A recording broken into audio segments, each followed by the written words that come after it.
Baik teman-teman, saya mulai. Assalamualaikum warahmatullahi wabarakatuh. Ya, eh, selamat siang ya. Salam sejahtera untuk kita semua, teman-teman. Hari ini hari pertama setelah Lebaran yang kita masuk Idul Fitri ya. Jadi saya ucapkan minal aidin wal faizin, mohon maaf lahir dan batin ya.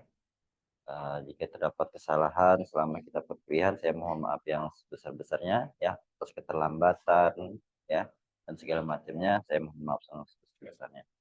Baik teman-teman mahasiswa, hari ini saya minta bantu ya. Kebetulan saya ada yang namanya tugas pekerti. Tugas pekerti itu adalah pelatihan ya untuk dosen ya, sebagai apa namanya, seperti SIM lah, surat izin mengajar. Kalau kita surat mau berkendara harus ada SIM, surat izin mengemudi. Kalau dosen harus yang namanya mengikuti pelatihan pekerti sebagai SIM-nya untuk mengajar. Dan itu sebagai salah satu persyaratan untuk apa namanya, mendapatkan sertifikasi ya, sertifikasi dosen. Jadi salah satu syaratnya itu adalah pekerti. Nanti yang kedua ada pelatih apa, lulus tes PPDA dan segala macam. Ada 4 tahapan yang harus saya lewati. Nah, dan ini videonya harus direkam sama proses mengajar ya, direkam sama proses mengajar. Realnya seperti itu. Nah, tapi kita coba berjalan sesuai materi kita, natural saja ya di pertemuan keempat kita ya. Kita di pertemuan keempat ya, sesuai dengan materi yang ada di RPS yang sudah kontrak perkuliahan kemarin, adalah pengaruh lingkungan terhadap kesehatan ya teman-teman ya.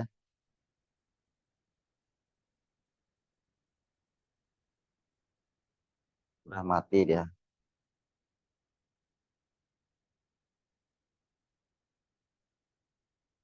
gitu. Pengaruh lingkungan terhadap kesehatan. Nah, jadi skenario pembelajaran teman-teman, pendahuluannya sekitar 10 menit ya, kegiatan penjelasan materi 30 menit, nanti akan ada diskusi seperti yang perjanjian kita kemarin ya, diskusi ya. Nanti teman-teman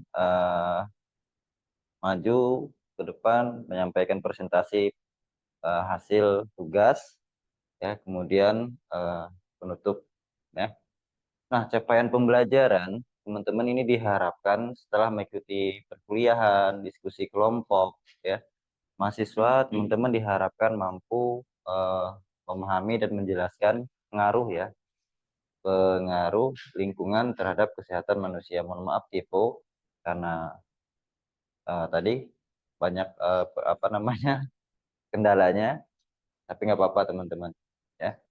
Jadi eh, saya harap ya teman-teman setelah mengikuti perkuliahan hari ini ya, diharapkan dapat menjelaskan pengaruh lingkungan terhadap kesehatan manusia ya.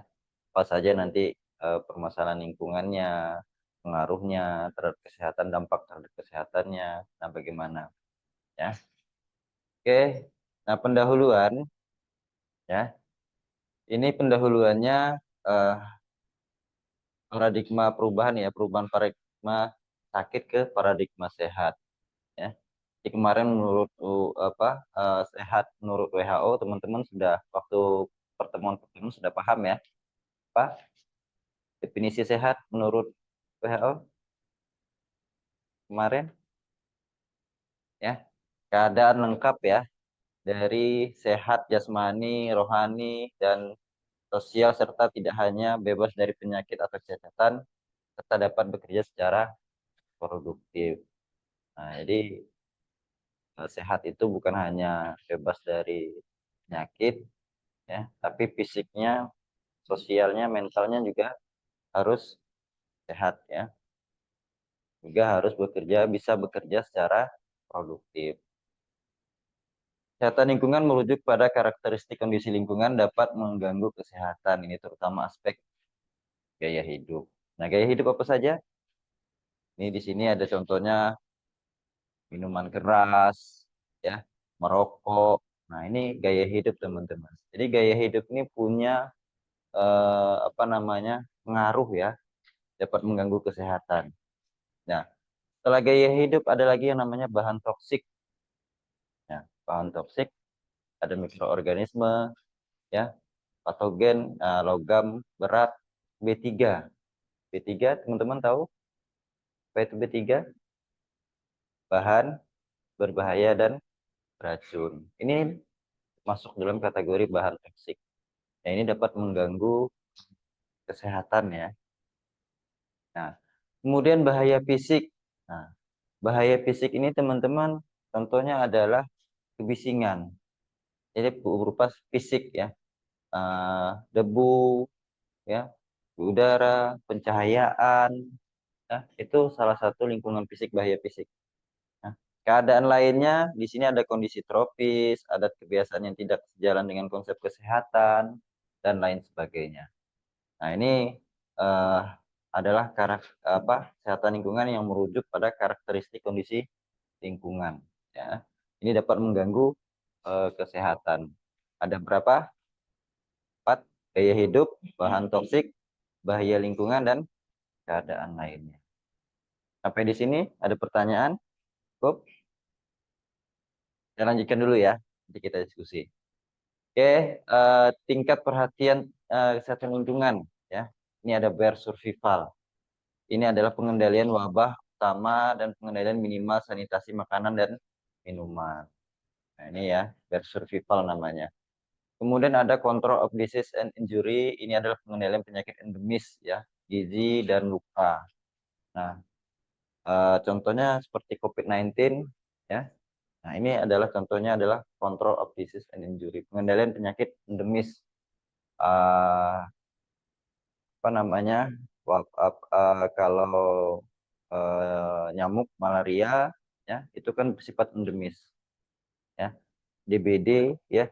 Endemis itu adalah selama 3 tahun terakhir itu dia ada kasus selama 3 tahun terakhir itu namanya endemis ya.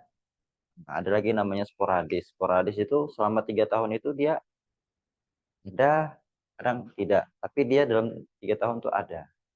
Ya, tahun ini dia ada kasus, tahun besok nggak ada kasus. Sporadis. Jadi kalau endemis itu selama 3 tahun terakhir itu begitu ya teman-teman ya. Ini adalah contoh penyakit endemis. Tadi ada malaria, DBD, ya, gizi, ya. Nah, kemudian ada namanya efficient performance. Ini adalah diet yang bagus, contohnya ya diet bagus, pemeliharaan lingkungan, ya. Nah, ini contohnya adalah tuh. Ini comfort, ini kepuasan lingkungan, ya, estetika dan kenyamanan hidup dia sudah bersifat ke ranah apa namanya estetika. Nah, ya, hidupnya nyaman, lingkungannya bersih, ya, merasa puas lingkungannya. Human survival ini adalah kelangsungan hidup spesies manusia. Nah, kemudian teman-teman tingkat kesehatan lingkungan di dunia, ya, ini yang perlu diperhatikan, ya. Ini tingkat kelangsungan hidup dasar dari kualitas lingkungan sudah dapat dicapai, ya. Jadi dasarnya itu sudah dapat dicapai, ya. Tapi ini eh, penyakit malaria, malnutrisi, ya, tetap merupakan masalah yang intensif. Ini masih masih menjadi permasalahan sekarang di dunia. Ya. Nah, ini ada di Amerika Serikat ini punya masalah penyakit menular. Nah, masih punya masalah penyakit menular. Ya, masih negara maju, apalagi kita di Indonesia yang lingkungannya tropis, ya, masih ada penyakit ini. Kemudian ada peningkatan bahan B3 yang menyebabkan penyakit degeneratif dan kanker. Nah, ini teman-teman, semakin majunya zaman, ya kan, semakin apa namanya lingkungan itu ya perlu diperhatikan, ya. Pembuangan limbah dan segala macam bahan B3 ini dapat menyebabkan penyakit degeneratif dan kanker, bukan hanya kepada manusia, bahkan pada lingkungan juga akan berpengaruh. Ini teman-teman hubungan manusia dan lingkungan ya.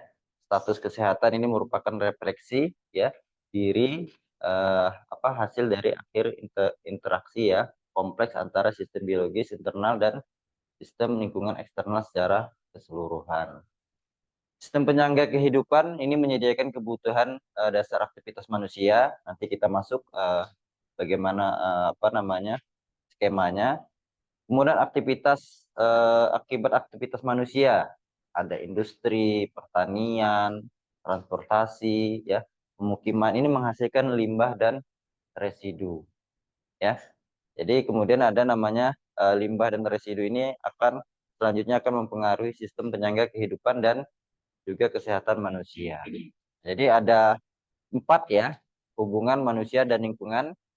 Ya teman-teman dapat baca, melihat ya.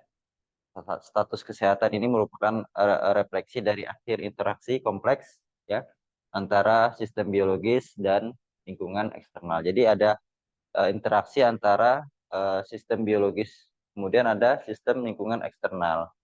Nah, kemudian ada penyangga ya, sistem penyangga kehidupan. Ya, kemudian ada aktivitas manusia tadi berupa apakah itu industri, pertanian, transportasi, pemukiman ya. Ini menghasilkan yang namanya residu dan limbah. Nah, residu dan limbah ini selanjutnya ini mempengaruhi sistem penyangga kehidupan dan juga kesehatan manusia. Dapat teman-teman dapat lihat gambarnya ya. Ini nah, ada aktivitas manusia, ada sistem penyangga kehidupan, residu dan limbah, bahaya lingkungan. Ya. Ini hubungan apa tadi? Hubungan manusia dan lingkungan ya. Jadi ada refleksi dari interaksi tadi ya, refleksi antara biologis. Nah, ya ada aktivitas manusia, ya ada sistem penyangga kehidupan, residu dan limbah, menghasilkan residu dan limbah tadi bahaya lingkungan. Ya, ini adalah gambar ya hubungan manusia dan lingkungan. Ya, semuanya itu saling berhubungan, berkaitan. Ya. Nah, sumber perubahan lingkungan. Jadi sumber perubahan lingkungan itu ada aktivitas manusia tadi, ya. Contohnya tadi aktivitas industri, pertanian, dan segala macam apa lagi? Transportasi, aktivitas alam, gunung berapi, tsunami, ya. Ini ada nih, vektor ya. Nah, vektor itu adalah binatang mengganggu, contohnya nyamuk, tikus, ya, kecoa, itu namanya vektor. Vektor penyakit. Kemudian ada kelompok komponen lingkungan. Nah, komponen lingkungan ini bertindak sebagai media ya atau perantara terjadinya penyakit di masyarakat. Contohnya adalah air, udara, ya, tanah. Nah, apalagi eh, makanan, ya. Nah, ini teman-teman upaya kesehatan lingkungan. Jadi apa upaya kesehatan lingkungan itu? Ya, jadi ada namanya model hubungan interaksi komponen lingkungan dengan manusia. Nah, jadi sumber perubahan primer ya.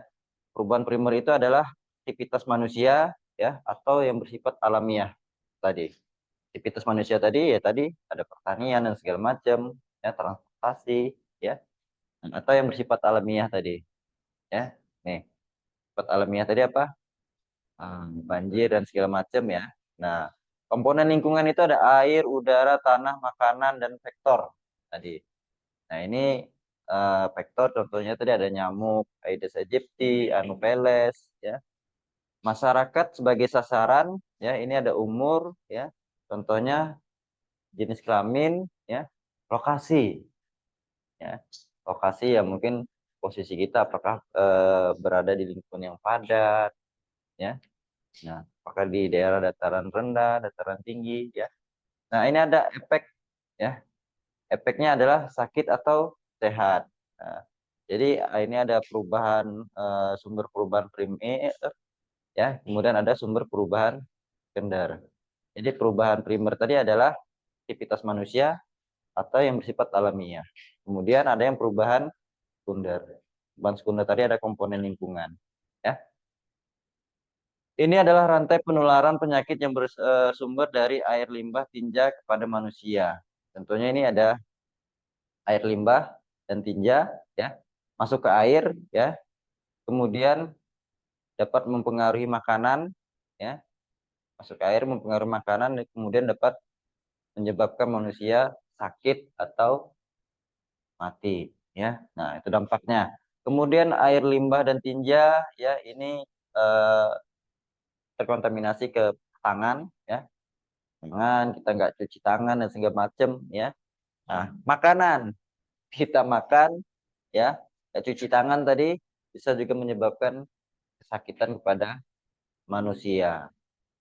Ya, matinya itu ya masih panjang prosesnya, ya. Ya, tapi ada menyebabkan pengaruh, nanti prosesnya sakit dahulu, ya. um, Diare dan segala macam nggak mendapatkan pertolongan, ya. Ya. Serangga dan tikus tanah, ya. Nah, ini teman-teman salah satu contoh rantai penularan penyakit, ya. Pengendalian efektif, ya. Jadi pengendalian efektif itu teman-teman di sini air limbah tinja ini kan merupakan sumber infeksi, ya, sumber virus, bakteri, protozoa, nah, serta bahan kimia beracun dan berbahaya. Jadi ini yang harus dikendalikan, ya, dikendalikan, ya. Jadi kalau bahan kimia, ya, yang beracun dan berbahaya itu ya harus dikendalikan, prosesnya harus benar, ya. Nah, harus sesuai dengan aturan. Kemudian pengendalian penularan penyakit yang paling efektif adalah dengan memutus mata rantai penularan langsung pada sumbernya, ya. Memutus mata rantai penularan langsung pada sumbernya. Ya, contohnya tadi infeksi virus virus Dengue, ya.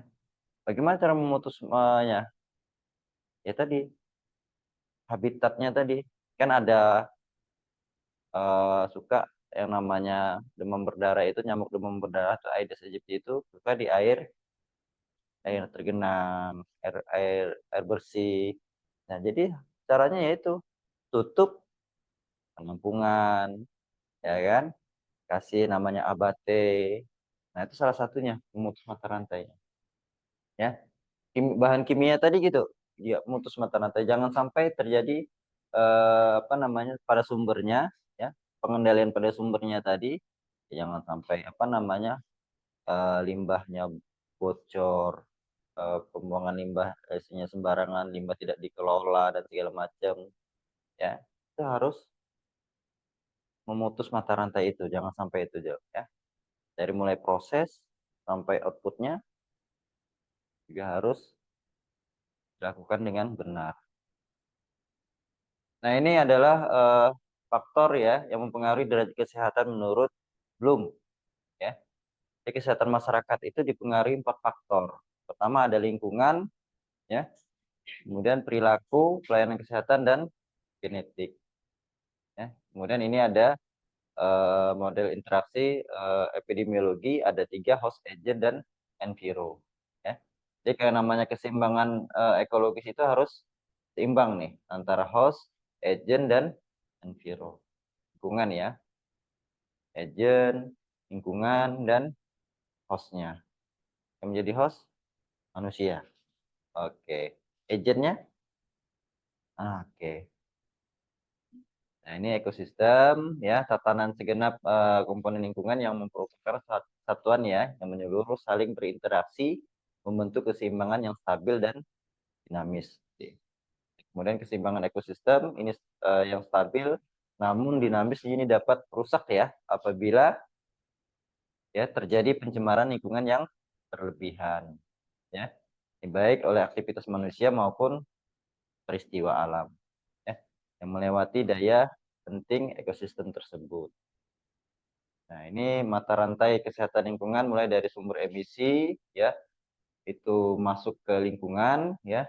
Kemudian terjadi pajanan terhadap manusia, dosis internal, dosis target dan organ, ya. Kemudian ada dosis efektif biologis, kerusakan fungsi struktur, dan ada efek klinis. Peran lingkungan dalam menimbulkan penyakit, ya. Lingkungan itu sebagai predisposisi, yaitu faktor kecenderungan, ya. Kemudian ada lingkungan sebagai penyebab penyakit. Ini adalah penyebab penyakit langsung, ya. Jadi lingkungan itu bisa menyebabkan sebagai penyakit langsung. Kemudian lingkungan itu bersifat media transisi penyakit, ya, sebagai perantara penularan penyakit, ya, sebagai perantara, ya.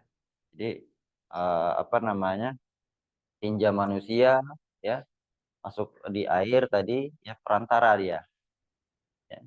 Kemudian ada manusia di situ yang proses apakah mandi, ya, apakah cuci baju, cuci pakaian, sebagai perantara.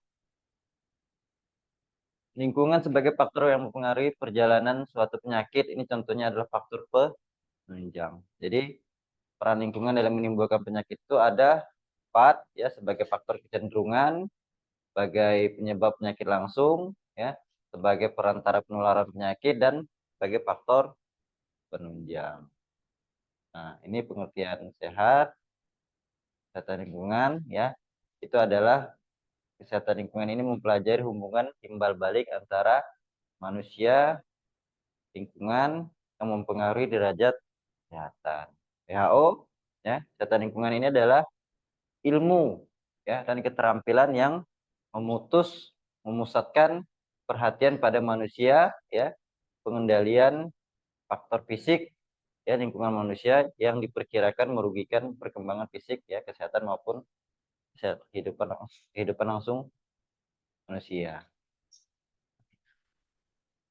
Ini ruang lingkup kesehatan lingkungan, mulai dari penyediaan air, pengolahan lingkungan limbah, sanitasi, ya, sampai dengan kesehatan dan keselamatan kerja.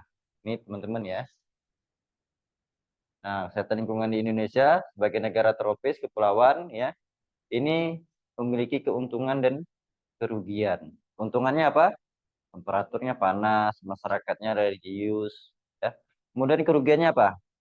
Udaranya lembab, ya, banyak genangan air. Nah, adat istiadat, nah, sanitasi lingkungan yang belum baik. Ya, kemudian ini awal industrialisasi atau pencemaran. Jadi teman-teman, semakin majunya zaman, industri kita berkembang pesat, ada dampak yang harus kita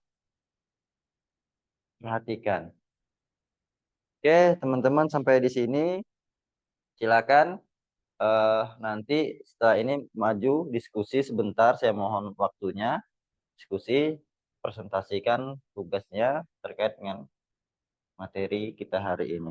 Demikian,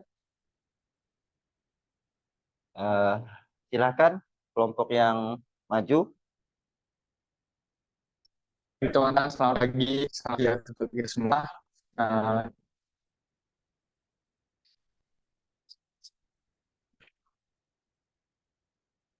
Pertama, kita ucapkan syukur kepada Tuhan Yang Maha Esa sudah memberikan kesempatan bertemu di sini, berdasarkan prestasi dari teman-teman dua.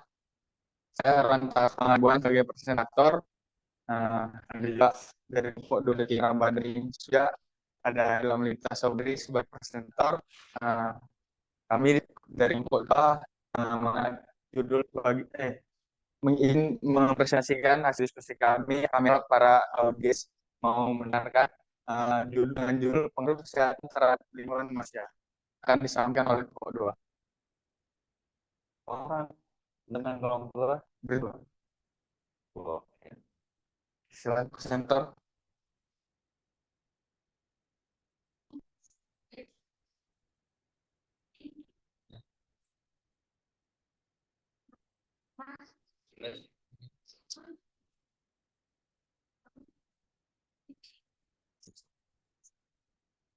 Hidup Indonesia sehari-hari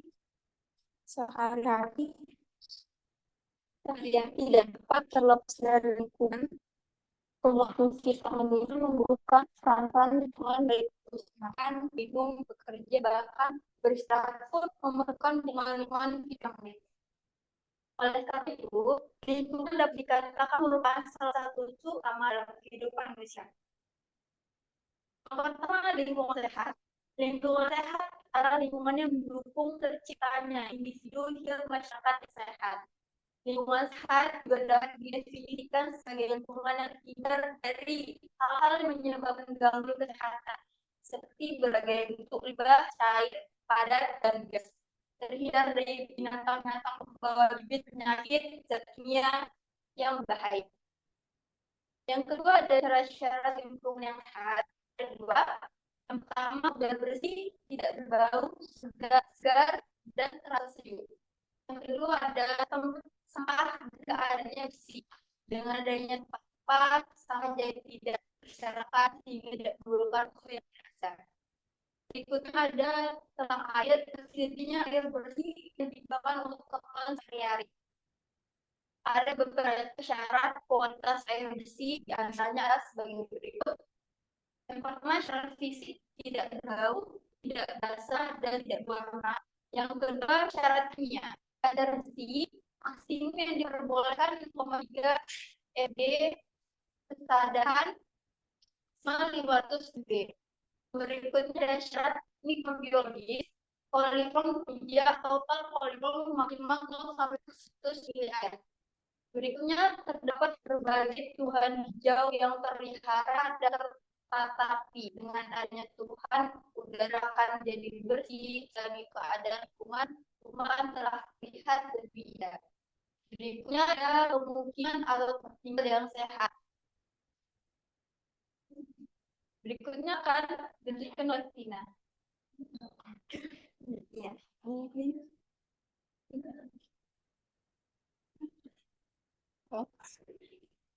Yang keempat ada dampak yang ditimbulkan sampah. Sampah yang berserakan terutama di tumpukan sampah yang mungkin dapat mengundang serangga. Tumbuhan organisme yang berbahaya mencemari udara, tanah, dan air.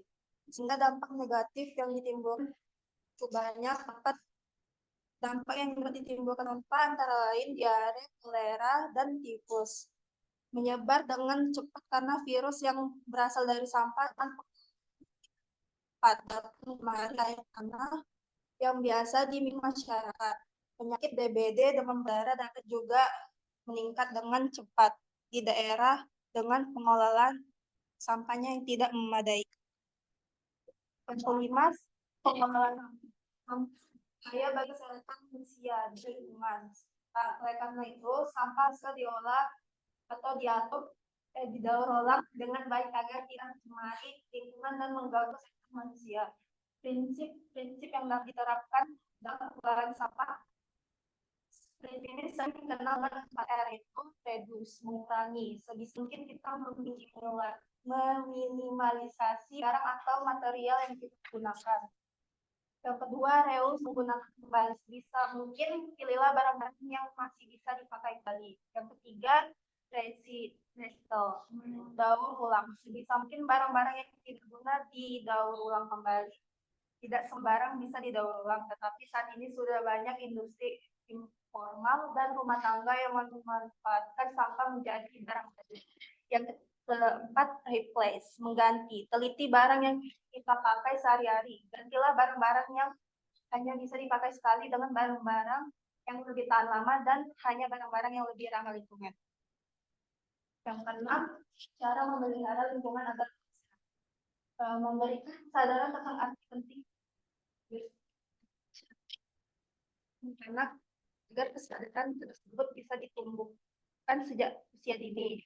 Membiasakan hidup bersih sejak usia anak-anak tentu lebih membuahkan hasil yang biasa daripada pembiasaan diri pada usia setelahnya. Yang kedua, buatlah tempat sampah yang memisahkan antara sampah organik dan non-organik. Hal ini penting dilakukan agar memudahkan upaya untuk menanggulangi timbunan sampah. Jika sampah organik berhasil dipisahkan, maka akan mudah untuk merencanakan langkah positif terhadap sampah. Yang ketiga, buatlah jadwal rutin aktivitas pembersihan lingkungan secara terjadwal. Melalui jadwal, maka kita akan membiasakan diri disiplin menjaga kebersihan lingkungan. Kebersihan membuang sampah. Hal ini akan sangat bermanfaat jika diberikan juga kepada anak-anak, sehingga akan menjadi sebuah pola perilaku yang tercipta di bawah sadar.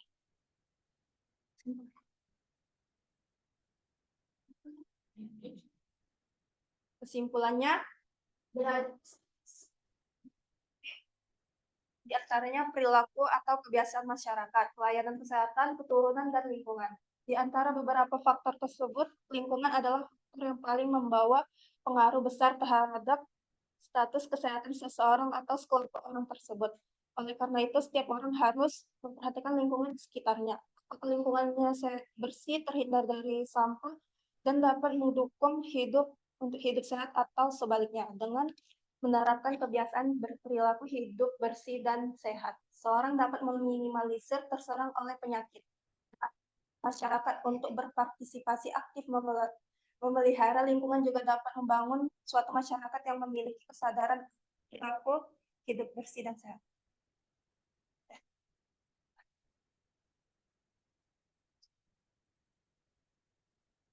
Baik, terima kasih dari presentator sudah menjelaskan tentang pengaruh lingkungan terhadap kesehatan manusia. Mungkin ada dari teman-teman audiens yang ingin bertanya, silakan. Ya, silakan teman-teman yang bertanya. Oke, Sidik, silakan Sidik. Baik, nama saya Muhammad Sidik Ramsyah dari kelompok 9. Ingin bertanya, faktor apakah yang paling mempengaruhi derajat kesehatan masyarakat pada saat ini? Bisa diulang Sidik? Faktor apa yang paling mempengaruhi derajat kesehatan masyarakat pada saat ini? Berarti masih di lingkungan. Ya, baik, terima kasih. Oke, silakan Sidik. Yang lain? Mungkin ada yang lain? Robi? Kosong Robi.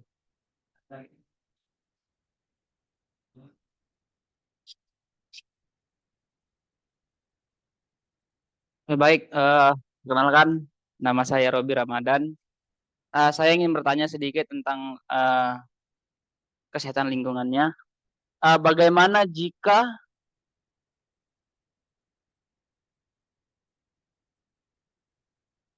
suatu air yang terkena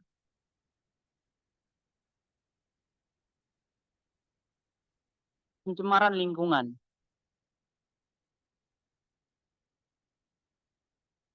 Ulang Robi. Bagaimana? Bagaimana jika air yang terkena apa tadi itu? Pencemaran lingkungan, penanganan lingkungan, penanganannya. Ya, Erlina Dwi Sayani. Udah aja tuh. Oke.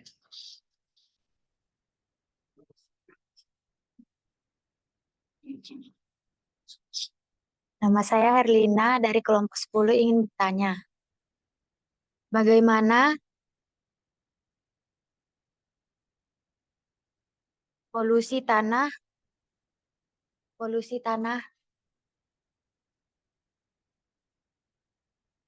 dapat membahayakan kesehatan manusia dan apa yang dapat dilakukan untuk mengurangi dampaknya? Selanjutnya, ada lagi.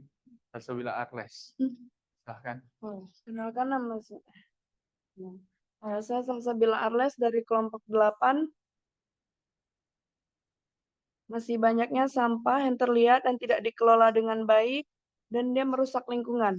Pertanyaannya, berapa persen pengetahuan masyarakat Indonesia mengenai 4R pada pembahasan pengelolaan sampah?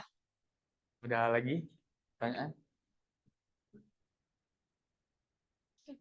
Oke, baik, saya tutup sesi pertanyaan. Mungkin ada yang mau jawab dulu? Sini, punya Robi. Boleh. Ya, silakan teman-teman dijawab pertanyaannya. Cari dulu, Cok. Ini sini foto. Ya, sini foto.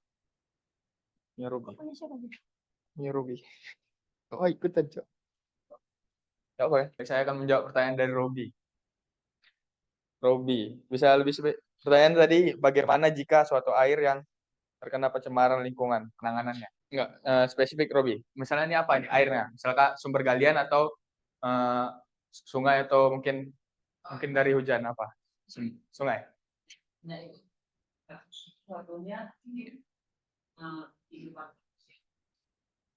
Kalau penanganannya ya itu masalah kompleks kalau di sungai. Misalnya kita lihat aliran sungai itu gimana, gimana mereka pembuangannya gimana. Maksudnya apakah pembuangan dari MCK itu langsung ke sungai atau mungkin ada limbah-limbah dibuang di sungai itu, ya itu kompleks. Maksudnya itu tergantung dari pemerintah. Kita bisa lihat kalau misalnya buat limbah, karena kan kalau izin-izin gitu biasanya pemerintah itu ambil tangan.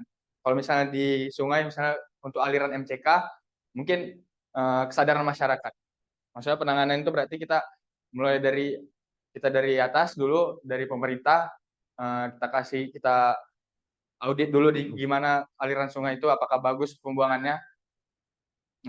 Terus edukasi ke masyarakat MCK-nya gimana pembuangannya, limbah rumah tangga ya. Kalau udah misalnya sungai yang tercemar. Soalnya itu kompleks, karena sungai kan maksudnya bukan alirannya itu dari atas gitu. Maksud kita cari dulu sumbernya gimana, apakah tercemar karena limbah atau mungkin limbah pabrik atau limbah rumah tangga. Bisa lebih spesifik mungkin. Oke, Robi. Terima kasih, Robi.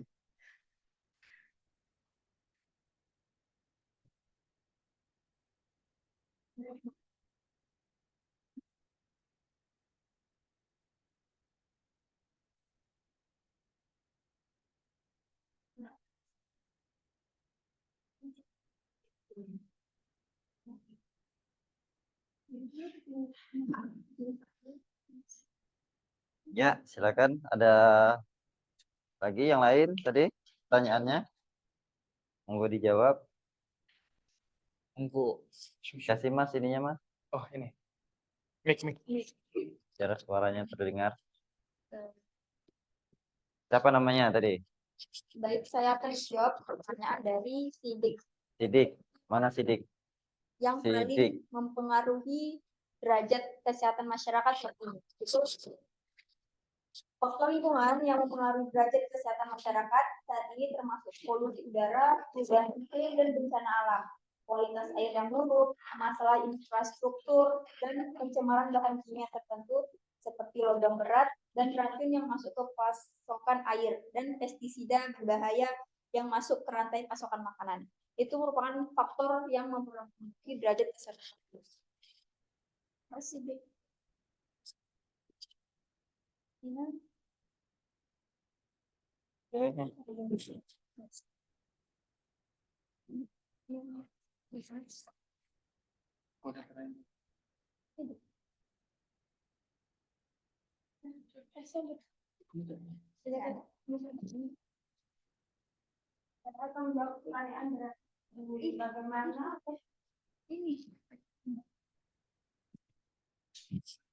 Bagaimana polusi tanah dapat membahayakan kesehatan manusia dan apa yang dapat mengurangi dampaknya? Polusi tanah dapat membahayakan kesehatan manusia melalui berbagai cara. Beberapa dampak polusi tanahnya itu keracunan, polutan yang terkontaminasi tanah seperti arsenik, timbal, dan senyawa lainnya. Baru gangguan kesehatan, pencemaran tanah dapat mengakibatkan risiko mengalami gangguan kesehatan seperti ginjal atau kanker. Terus dampak mengurangi pencemaran tanah itu cegah kontaminasi, menjaga kebersihan diri dan rumah.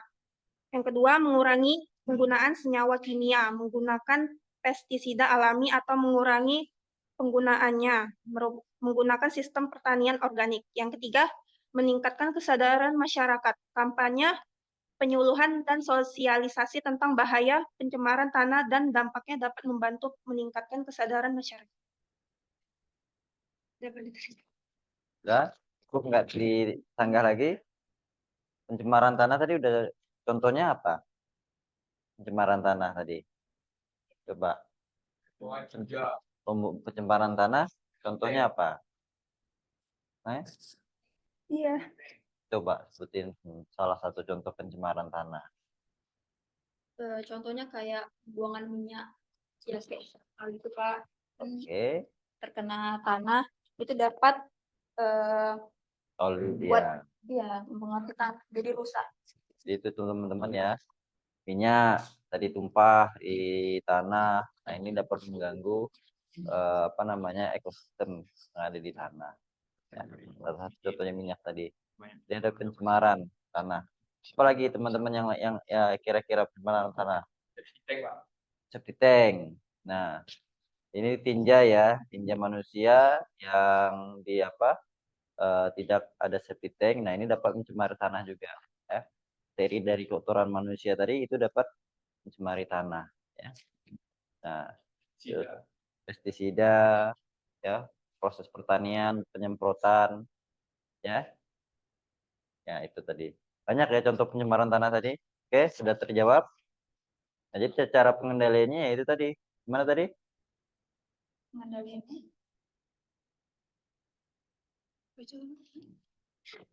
Cara pengendaliannya tadi dengan cara memutus mata rantai penuh apa ya pencemaran ya. Sumbernya ya tadi kalau masalah minyak tumpah ya ini jangan sampai terjadi minyak itu tumpah ya. Berarti prosesnya harus benar, harus sesuai dengan prosedur semuanya gitu ya. Pertanian tadi kalau pestisida, penggunaan pestisidanya juga harus diatur, jangan untuk berlebihan ya. Jenis pestisidanya juga. Nah, itu teman-teman. Nah, itu salah satu cara memutus mata rantai pencemaran tadi, penularan penyakitnya. Ya, itu. Oke, silakan dilanjutkan. Baik, selanjutnya saya akan menjawab pertanyaan dari penulis. Masih seberapa persen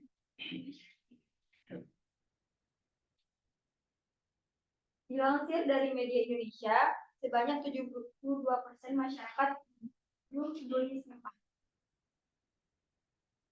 Masyarakat Indonesia dinyatakan belum peduli terhadap pengemasan sampah, padahal dampak dari pengemasan sangat berpengaruh terhadap kehidupan manusia dan lingkungan.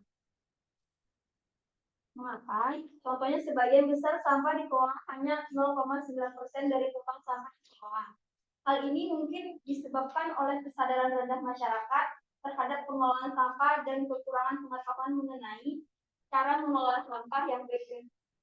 Untuk mengoptimalkan partisipasi masyarakat dalam pengelolaan sampah, masyarakat mengenai cara mengelola sampah yang baik dan tepat harus ditingkatkan. Jadi, kurang hanya 75% kesadaran masyarakat Indonesia tentang 4R mengenai pengelolaan sampah, karena masih banyak kurangnya kesadaran tentang lingkungan, tentang sampah, tidak tahu caranya bagaimana mendaur ulang sampah, dan caranya membersihkan lingkungan agar bersih. Ya. Oke, terima kasih. Jadi teman-teman ya, permasalahan sampah ini ya itu masih pada kurangnya kesadaran, kesadaran manusia. Mestinya ya dimulai dari tingkat pendidikan yang paling rendah, apakah itu TK, PAUD kita ya PAUD atau TK, itu sudah mulai diajarkan nih buang sampah pada tempatnya, sampah plastik, sampah plastik itu sudah mulai diajarkan mulai dari sejak dini, ya. Apalagi teman-teman sudah tingkat kuliah nih, perguruan tinggi, ya kuliah. Ya, mestinya kita belajar kesehatan lingkungan harus dipraktekkan dengan perilaku. Ya, kalau ada masih teman-teman yang buang sampah sembarangan, nah kalau lagi di kendaraan, ya kan, pakai mobil, sampahnya buang. Ada yang lagi viral kan? Ya, Pak. Buang. Nah itu salah satu perilaku yang kesadarannya terkait sampah itu masih kurang. Nah itu teman-teman. Jadi kalau di tetangga kita di Singapura itu semuanya taat dengan aturan. Mereka takut akan denda. Sehingga dipaksa harus mengikuti peraturan. Kita buang permen karet aja udah kena denda. Ya. Karena aturan itu yang mereka ketat. Aturannya ketat. Ya. Jadi penegakan aturan itu memang betul-betul ditegakkan. Nah, itu salah satu juga bisa. Tapi yang lebih bagus lagi memang dari awal, dari tingkat dini itu sudah dikenalkan dengan perilaku yang peduli terhadap lingkungan, buang sampah pada tempatnya. Pendidikan di Cina tuh bagus tuh. Dari awal tuh, sampah. Nah, kita di Indonesia ya harus seperti itu. Dari sejak dini itu sudah ditanamkan seperti itu. Oke, teman-teman ya, mulai dari apa tadi? Reduce, reuse, recycle. Terakhir, apa? Ada 4 ya, tadi yang disampaikan. Replace, mengganti. Replace. Biasaannya harus diganti, teman-teman. Tadinya yang belanja pakai sangke asoy, sangke plastik ya. Mulai dari rumah ya Tas siapkanlah belanja. tas belanja. Nah, itu mungkin salah satu cara untuk eh, menangani ya, mengurangi sampah tadi. Mengganti ya. Oke, lanjutkan. Masih ada lagi pertanyaannya? Habis, Pak. Habis? Ya. Oke. Silahkan ditutup. Baik, terima kasih pertanyaan-pertanyaan teman-teman audiens. Mungkin ada kesalahan atau kekurangan, kami mohon maaf. Kami tutup presentasi kami dari kelompok 2. Terima kasih. Salam. Ya. Tepuk tangan dulu. Silakan duduk kembali. Terima kasih teman-teman semua. Jadi pertemuan hari ini ya, pengaruh lingkungan terhadap kesehatan manusia kita sudah diskusikan ya. Ada beberapa faktor tadi ya, derajat kesehatan masyarakat. Tadi ada berapa faktor? 4 faktor, 5. Ya, siapa yang masih ingat? Ya, derajat kesehatan masyarakat tadi dipengaruhi oleh berapa faktor? Ada lingkungan, genetik, perilaku, pelayanan, kesehatan. Ya. Jadi derajat kesehatan masyarakat itu dipengaruhi oleh 4 faktor. Faktor lingkungan, ya, lingkungan tadi ada apa saja? Ada lingkungan alami, ya, aktivitas manusia dan segala macam, ya. Ini yang mempengaruhi, ya. Ya teman-teman ya. Kemudian ada lagi perilaku. Perilaku manusia ini tadi yang buang sampah sembarangan, nah itu termasuk dalam perilaku, ya. Gaya hidup, ya kan? Nah, segala macamnya. Nah, kemudian genetik. Genetik apa? Keturunan, ya, yang punya penyakit diabetes. Nah, itu punya keturunan, punya pengaruh genetiknya. Nanti anaknya juga punya resiko diabetes buta warna, gitu ya, teman-teman, genetik. Nah, kemudian satu lagi pelayanan kesehatan. Nah, pelayanan kesehatan ini dari semua faktor tadi, ya, apabila kita sakit, ya tentu kita harus berobat. Nah, pelayanan kesehatan ini juga mempengaruhi dia orang yang sakit itu, ya, kemudian ataupun apa namanya orang yang eh, apa di puskesmas melakukan penyuluhan, edukasi, peningkatan informasi. Nah, ini juga sangat berpengaruh ya terhadap derajat kesehatan masyarakat ya. Contohnya tadi kalau misalkan edukasi ya, dari pembuangan, jangan buang sampah sembarangan, ya kan? Apalagi ya, masih banyak contoh-contoh pelayanan kesehatan ya. Kita sakit, kita berobat ke puskesmas, klinik, rumah sakit. Nah, itu salah satu contoh dari pelayanan kesehatan. Jadi ada 4 faktor tadi, derajat kesehatan masyarakat dipengaruhi oleh 4 faktor. Saya ulangi lagi, lingkungan, perilaku, genetik, dan pelayanan kesehatan masyarakat. Itu menurut teori Bloom. Kalau teori dari segitiga epidemiologi, epid, host, agent, dan environment. Ada host tadi ada apa? Host contohnya manusia, agent, sumber penyakit, ya. Contohnya ada virus, dengue dan segala macam. Ada apa namanya? Nah, masih banyak yang lain ya. Kemudian apalagi lingkungan.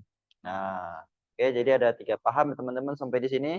Pengaruh lingkungan yang penting, paling penting dasarnya adalah teorinya itu teman-teman harus pahami ya. Ya, pengendaliannya juga tadi sudah kita bahas sama-sama. Harapannya nanti silakan dibaca kembali, jadi supaya lebih ingat ya, melekat ya. Nah, mungkin itu saja yang dapat saya sampaikan ya, pertemuan kita pada siang hari ini ya. Lebih dan kurang saya mohon maaf mulai dari tadi keterlambatan ya, karena ada kendala. Saya sendiri juga tadi pagi migrain ya. Jadi sekali lagi saya mohon maaf, saya ucapkan terima kasih teman-teman, masih semangat ya, dan agar lagi mohon maaf absensinya sudah, yang teman-teman yang tidak hadir ada 2 orang ya. Nah, nanti silakan teman-teman hasil materinya nanti di hasilnya share kepada teman-teman yang tidak hadir tadi agar teman-teman bisa tahu ya. Oke, itu saja dari saya. Kita akhiri perkuliahan kita pada siang hari ini dengan ucapan alhamdulillahirabbil. Ya, kita lanjutkan di pertemuan minggu depan. Jangan lupa ya, tugasnya dibuat ya. Saya akhiri. Assalamualaikum warahmatullahi wabarakatuh. Selamat siang, selamat siang.